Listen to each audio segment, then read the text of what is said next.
పాకిస్తాన్ సిద్ధంగా ఉన్నప్పుడు కొట్టడం కాదు, వాళ్ళని వీక్ చేసి కొడితేనే మన సైనికుల్ని తక్కువ మందిని కోల్పోతాం, వాళ్ళు జీవితంలో తేరుకోలేనంత పడిపోతారు. తాజ్ అటాక్స్ జరిగినప్పుడు ఆర్ఎస్ఎస్ తీవ్రవాదులని కవర్ చేయడానికి ట్రై చేశారు, కానీ కసబ్గాడు దొరికాడు కాబట్టి 2 సంవత్సరాల నుంచి దానికి ప్లాన్ వేస్తున్నారన్న సంగతి తెలిసిపోయింది. అబ్జర్వ్ చేశారా? నిన్న మొన్న ఎంఐఎం వాళ్ళు జై పాకిస్తాన్, బెంగాల్ స్పోక్స్ పర్సన్ నేను కాదు, బంగ్లాదేశ్ అల్లర్లు మాకు తెలియదు, ఇప్పుడేమో ఘర్మే గుస్కే అంటున్నారంటే వాళ్ళ జ్ఞానం వచ్చిందా లేక హిందువుల మీద దాడి జరిగితే హిందువులందరూ ఒకటవుతున్నారు కనుక రేపు పొద్దున ఓబీసీ ఓట్లు పడవని భయపడుతున్నారా లేకపోతే నటిస్తున్నారా అన్న సంగతి మీరే డిసైడ్ చేయాలి. భారతీయ సైనికులకి మా సపోర్ట్ ఉంది అని ఒక మోరల్ సపోర్టు భారతదేశ ప్రజలకి మన క్రికెటర్లు ఎందుకు ఇవ్వట్లేదంటారు? ఏమో మరి. ఐఎన్ఎస్ విక్రాంత్ని దింపారంటేనే అది ఎంత సీరియస్ మీరే అర్థం చేసుకోవాలి. పర్ డే 11 crores ఖర్చు అవుతుంది దానికి. ఈ భారతదేశ జెండా మీద ఉచ్చలు పోసే వాళ్ళ గురించి, కాళ్ళ కిందేసి తొక్కే వాళ్ళ గురించి మాట్లాడండి రా కొడకల్లారా. సారీ బీపేశాను, డైలాగు మీరు ఫినిష్ చేశారు. రాహుల్ గాంధీ అండ్ టీమ్ మేమున్నాం ప్రభుత్వానికి మద్దతుగా అని మీడియా ముందు చెప్పేసి సోషల్ మీడియాలోకి వచ్చి నోటికి వచ్చినంత వాగేసి మోడీని ఇబ్బంది పెడుతున్నారు. యుద్ధం అని. ఒకవేళ యుద్ధం చేసి మన సైనికులు ఎక్కువ మంది చనిపోతే చూసారా మన సైన్యంని ఎలా పొట్టన పెట్టుకున్నాడో అని ప్రపంచానికి చూపించడానికి సిద్ధమయ్యారు. ఈసారి యుద్ధం అంటూ జరిగితే చాలా స్ట్రాటజిక్గా యుద్ధం చేయాలి, దానికి ప్లాన్స్ కూడా వేయాలి. అండ్ పాకిస్తాన్ సిద్ధంగా ఉన్నప్పుడు కొట్టడం కాదు, వాళ్ళని వీక్ చేసి కొడితేనే మన సైనికుల్ని తక్కువ మందిని కోల్పోతాం, వాళ్ళు జీవితంలో తేరుకోలేనంత పడిపోతారు. పాక్ ఇప్పుడు అన్ని రకాలుగా అలర్ట్ గా ఉంది. వాడు అలర్ట్ గా ఉన్నప్పుడు కొడితే మనం ఎక్కువ లాస్ అయిపోతాం కదా. యుద్ధ నీతిని తెలుసుకొని ముందుకెళ్ళాలి. అయినా మోడీ గారు ఆర్మీకి ఫుల్ ఫ్రీడమ్ ఇచ్చేశారు కదా, ఇంకేంటి వాళ్ళకి తెలుసు ఎప్పుడు ఎలా యుద్ధం చేయాలో. అండ్ ఎవరెవరైతే టెర్రరిస్టులు ఉన్నారో వాళ్ళందరినీ చంపేసేసి వాళ్ళని శవాలను ఎత్తుకొస్తే కాదు, ఒక్కడినైనా సరే ప్రాణాలతో పట్టుకోవాలి. అప్పుడే అసలు ఎలా ప్లాన్ చేశారు, ఎప్పటి నుంచి ప్లాన్ చేశారు అన్నది తెలుస్తుంది. పైగా 10 రోజుల ముందే కాశ్మీర్కి వచ్చి అక్కడ లోకల్ వాళ్ళ సపోర్ట్తో అక్కడ ఉన్నారు.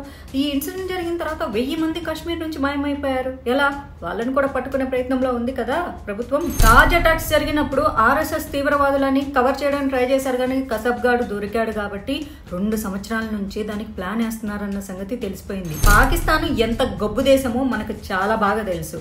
అండ్ అలాంటి గబ్బు దేశం ప్రపంచం ముందు అడుక్కోవడానికి ఎప్పుడు కూడా సిగ్గుపడదు, ఎప్పుడు అడుక్కుంటూనే ఉంటుంది. మేము ఆర్థికంగా చితికిపోయాము, మా దగ్గర ఏమీ లేదు, చూసారా ఇండియా మా మీద ఎలా యుద్ధం చేయాలనుకుంటుందో, మమ్మల్ని చంపేయాలనుకుంటుందో అని చెప్పేసి ఎప్పుడు సింపతి గేమ్స్ ఆడుతూనే ఉంటుంది. ఇప్పుడు కూడా అడగక ముందే కూడా మాకేం సంబంధం లేదు టెర్రరిస్ట్ అనుకుంటూ సంకలు గుద్దుకుంటూ వచ్చి దొరికిపోతూ ఉంటారు. ఇప్పుడు మనం పాకిస్తాన్తో యుద్ధం చేయాలి అంటే 3 విధాలుగా చేయాలి. ఒకటి పాకిస్తాన్తో, ఇంకోటి బంగ్లాదేశ్ బార్డర్లో, ఇంకోటి చైనాతో. వీళ్ళ ముగ్గురు గోతిక నక్కల్లాగా కాచుకొని ఉన్నారు. సో మన యుద్ధ సైన్యము ఆ ముగ్గురితో ప్లాన్ చేసి కొట్టగలగాలన్నమాట. అప్పుడే కదా మన సైన్యం తలపడేది. యుద్ధం ఆర్మీలో ఉన్న అన్ని గ్రూప్స్ చేస్తారని చాలా మంది అనుకుంటారు, కానీ అలా కాదు. అందులో ఉన్న కొన్ని గ్రూప్స్ మాత్రమే యుద్ధం కోసం ట్రైన్ అయి ఉంటారు, యుద్ధ రంగంలోకి దిగుతారు. అంత పెద్ద అమెరికా, అలాగే మొన్న ఇజ్రాయెల్ యుద్ధం చేయటానికి ప్లాన్ చేసి కొన్నాళ్ళు ఆగి కొట్టింది. అలాగే పాకిస్తాన్ని మనం దౌత్యపరంగా కొడుతూనే ఉన్నాము. నీళ్లు లేక, మెడిసిన్కి డబ్బులు లేక, వాళ్ళ బిజినెస్ రాకపోకలు లేక, అండ్ షిప్మెంట్ లేక అన్ని రకాలుగా ఆపేసాము. ఇప్పుడు ఇంతకుముందు దుబాయ్కి ఎక్స్పోర్ట్ చేసి మనము పాకిస్తాన్ వాళ్ళు దుబాయ్ నుంచి కొనుక్కునేలాగా చేయగలిగారు, కానీ ఈసారి దుబాయ్కి కూడా మనం ఎక్స్పోర్ట్ చేయట్లేదు. దాంతో అన్ని రకాలుగా లాక్ చేసి అష్టదిగ్బంధనం చేసి కొడితే అప్పుడు ప్రజలందరూ అల్లాడిపోతే పాకిస్తాన్ దిగొచ్చి ప్రపంచం ముందు ఒప్పుకుంటుంది, ఆ టెర్రరిస్ట్ సంస్థల్ని మట్టుబెట్టడానికి ప్రయత్నమైన చేస్తుంది అని చెప్పి ఈసారి ఎదురు చూస్తున్నారు. మరి మీరు కూడా ఏమంటారో చిన్న కమెంట్లో తెలియజేయండి. అబ్జర్వ్ చేశారా? నిన్న మొన్న ఎంఐఎం వాళ్ళు జై పాకిస్తాన్, బెంగాల్ స్పోక్స్ పర్సన్ నేను కాదు, బంగ్లాదేశ్ అల్లర్లు మాకు తెలియదు, ఇప్పుడేమో ఘర్మే గుస్కే అంటున్నారంటే వాళ్ళ జ్ఞానం వచ్చిందా లేక హిందువుల మీద దాడి జరిగితే హిందువులందరూ ఒకటవుతున్నారు కనుక రేపు పొద్దున ఓబీసీ ఓట్లు పడవని భయపడుతున్నారు లేకపోతే నటిస్తున్నారా అన్న సంగతి మరి మీరే డిసైడ్ చేయాలి.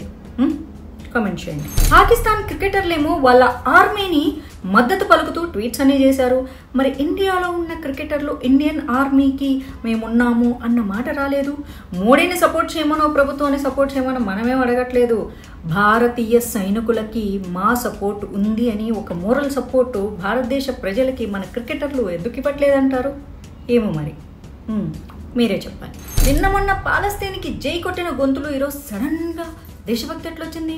నిన్న మొన్న విదేశాలకు పోయి డీప్ స్టేట్స్తో కాంటాక్ట్ పెట్టుకుని సైన్లు చేసిన చేతులు ఇవాళ పాకిస్తాన్ని ఏసేయాలి అంటుంటే కొంచెం ఆలోచించాల్సి వస్తుంది కదా.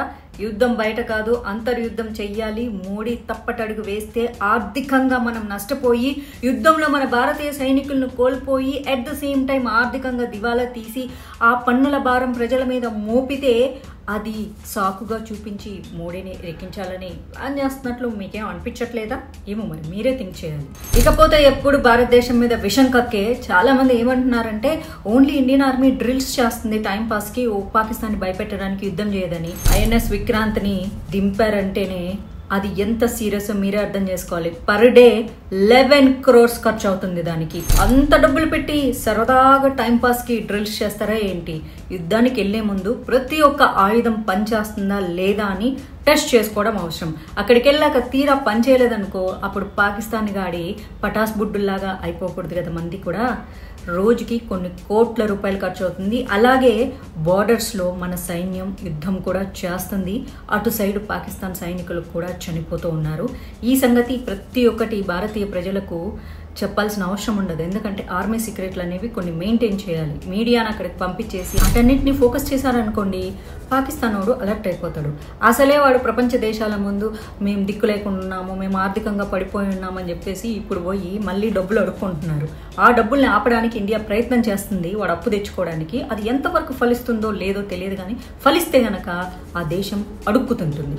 కాబట్టి ఆర్మీ వాళ్ళను మనం నమ్ముదాము. ఎందుకంటే ఇండియన్ ఆర్మీకి వరల్డ్లో కూడా ఒక గుర్తింపు ఉంది. మనం వాళ్ళకు బలం అవుదాం, బలహీనతగా మారకూడదు. అంతే సిగ్గు శరం లేకుండా ఇండియాలో పుట్టి పాకిస్తాన్ గాళ్ళని పెళ్లి చేసుకొని పొందుల్ని కన్నట్టు ఒక్కొక్కరు 10 మందిని కానీ దేవుడు ఇచ్చాడని చెప్తారు. దేవుడు ఎందుకు ఇస్తాడు? మొగుడు పక్కల పడుకోవట్లేదా? మొగుడు ఇస్తాడు పిల్లల్ని. దేవుడు ఓన్లీ కనికరిస్తాడు. ఆయన సేఫ్టీలో ఆడకుండా కంటే దేవుడు కాదు, పందులు కూడా కంటాయి అంతమందిని. వాళ్ళకు కూడా మరి దేవుడే ఇస్తున్నాడు కదా. సరే నేను ఎవరిని ఏం అనట్లేదు, కానీ కనీసం భారతదేశంలో ఒకరు లేక ఇద్దరు అంటే ఆ భారతదేశం రూల్ను కూడా ఫాలో అవ్వకుండా పందులు కన్నట్లు కంటే మరి పందులే కదా అంతమందిని కంటాయి. దానికి దేవుడి పేరు ఎందుకు పెట్టుకోవడము? అట్టంటప్పుడు కుక్కలు పందులు కూడా దేవుడే ఇచ్చాడు అనుకోవాలి కదా. సరే అదంతా వదిలేస్తే భారతదేశంలో 30+% భారతదేశ గవర్నమెంట్ ఇచ్చేటటువంటి ఫ్రీబీస్, బియ్యం, పప్పు, గ్యాసు, ఇల్లులు, అవి ఇవి ఆల్ స్కీమ్స్, ఎలక్షన్స్ లో వచ్చే స్పెషల్ స్కీమ్స్, ఇవన్నీ తీసుకుంటున్న వాళ్ళలో ముస్లిమ్సే ఉన్నారు. ఎంతమంది? 30+% వాళ్ళు ఉన్నారనమాట. అయితే ఈ పాకిస్తానీ పందుల్ని పెళ్లి చేసుకొని పందుల్ని కన్నట్టు కన్న వాళ్ళు భారతదేశంలో దాదాపు 50 లక్షల మంది ఉన్నారు. ఇక్కడ వచ్చేవన్నీ తీసేసుకొని అలా సందుల్లో గొంతుల్లో పడిపోయేసేసి ఆ బార్డర్ల వెంట పాకిస్తాన్లోకి ఇవన్నీ పట్టుకొని వెళ్ళిపోతున్నారు అనమాట, అక్కడ పందుల్ని మేపడానికి. అదే సంగతి అలా జరుగుతుందన్నమాట భారతదేశంలో. మరి దీని మీద మీరేమంటారో కామెంట్ చేయండి. మరి మాకు మండుద్ది. అవి ఏనాడన్నా ట్యాక్సులు కట్టే మొహాలేనా?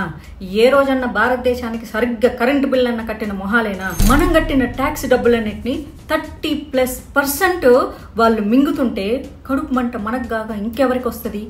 చెప్పండి, మీరే చెప్పండి. బీజేపీ ప్రభుత్వము అధికారంలో ఉన్నంత వరకు తుమ్మినా దగ్గినా సోషల్ మీడియాలో ఒక స్క్రిప్ట్ రన్ అవుతూ ఉంటుందన్నమాట. మనల్ని వాట్సాప్ యూనివర్సిటీలు అంటారు. ఏంటా వాట్సాప్ యూనివర్సిటీలు అంటే భారతదేశ జెండాని RSS వాళ్ళు ఎగరవేయలేదు. సరే, ఎందుకు ఎగరవేయలేదు? దానికి కూడా ఓ సిద్ధాంతం ఉంది.